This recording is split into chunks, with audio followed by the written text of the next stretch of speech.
की ठटे जे यूसी डुमाणी में जिते तव्हां ॾिसो हूंदो त हिते जे माज़ूर ॿार आहिनि जिन जो का बि सार न लॻी वई आहे ऐं हीअ ग़रीब ख़ानदान जा आहिनि हिन सां का बि सार न लॻी वई आहे। हिन गवर्नमेंट खां अपील कई आहे त ख़ुदा असांजी मदद कई वञे। ऐं ॿी आहे 12 साल जो ऐं हीअ ॿियो हुन खां 5 साल जो तमामु बीमार न था।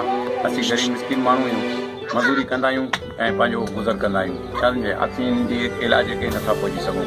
अलाए हिनखे चई वञूं पंहिंजो MPMN टन बि असांजी ऐं पंहिंजो हिते असांजे UC डुमाणी जो चेयरमैन आहे उन बि असांजी का सार न लॻी आहे।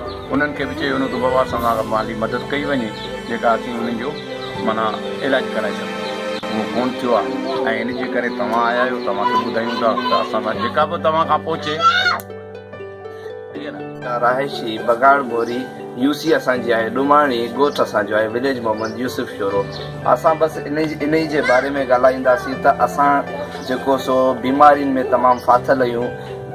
गुज़िरियल 10 सालनि खां वठी असांखे जेको सो तमामु बीमारियुनि असांखे वॾी तकलीफ़ ॾिनी आहिनि। तव्हां ॾिसी सघो था असांजा जेके नंढड़ा असांजी का बि मदद कोन बि कई वञे। असां MPA-MNA खे गुज़ारिश था कयूं त असांजी महिरबानी करे थोरी माली मदद करियो, असांखे हिन बीमारी खां छुटकारो हासिलु करियो।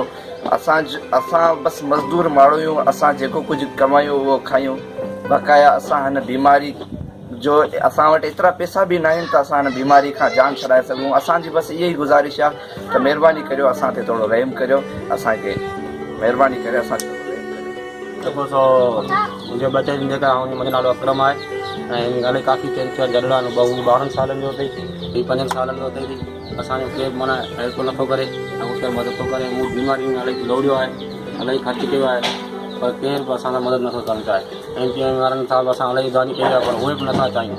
पर हाणे असां ग़रीब माण्हू आहियूं, गुज़र करे तॾहिं खायूं ऐं हिन असां इलाही इलाजु कयो आहे, ख़र्चु कया आहिनि, इलाही परेशान आहियूं। तंहिंजे करे बि असां सां को मदद ॾाढी करियो। असां